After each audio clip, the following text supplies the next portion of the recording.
In the heart of the kingdom, the ambitious monarch Landon initiates a project that would shift the course of history, introducing the concept of an arcade gaming industry to his most trusted engineer, Tim.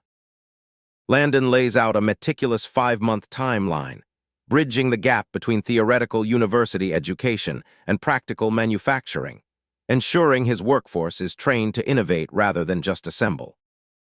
With the vision for the gaming industry solidified, Landon tasks Tim with managing 15,000 workers to build a facility that will change the world, his excitement barely contained.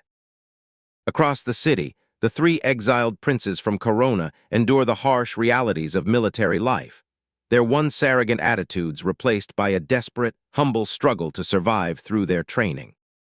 The brothers' routine is shattered by the arrival of their combat instructor, First Lieutenant Matthew Johnson, known to the students only as the Fear Devil. Fear grips the princes as they face the man whose mere presence makes them want to flee the battlefield, an encounter that pushes them further toward true, disciplined maturity. Meanwhile, the campaign of charity continues, with Major Bury leading an expedition deep into the Coronian territories to deliver aid and dismantle corrupt cults. Upon reaching Fa Village, Bury and his men step forward with respect rather than force, signaling to the suspicious villagers that their intentions are purely benevolent. With royal papers and the authority of Baymard, Bury secures the village chief Gringo's trust, setting the stage for the distribution of supplies and medicine. The transformation is immediate. The village, once paralyzed by fear and poverty, now overflows with gratitude as the Baymardian supplies turn suffering into hope.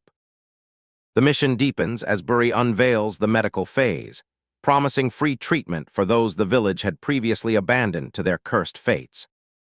The village chief brings forward the plight of Dartomi, an orphaned boy living in isolation, bearing a deformity that the villagers mistook for a curse. Bury approaches the mountain hut with respect, knowing that behind the rotting wood hides a soul broken by the cruelty of a world that viewed him as a monster.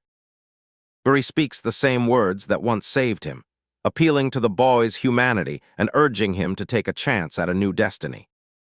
The walls of the boy's heart crumble as Bury reveals that his condition is not a curse, but a treatable defect, igniting a spark of hope that had been long extinguished.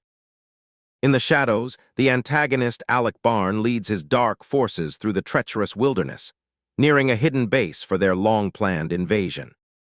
Alec prepares his nearly 50,000-strong army, his arrogance blinding him to the true capabilities of his son's kingdom.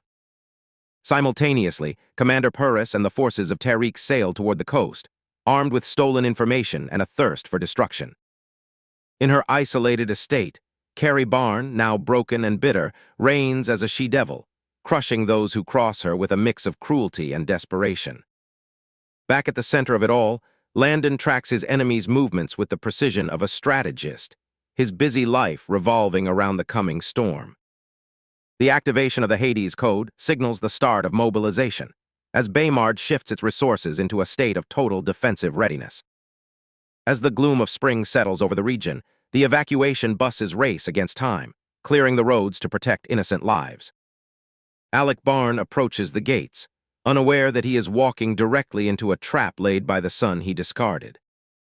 The final confrontation begins.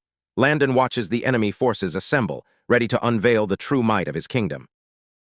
The skies thunder and the earth trembles as Baymard unleashes its hidden power, leaving the invading army in total, devastating disarray.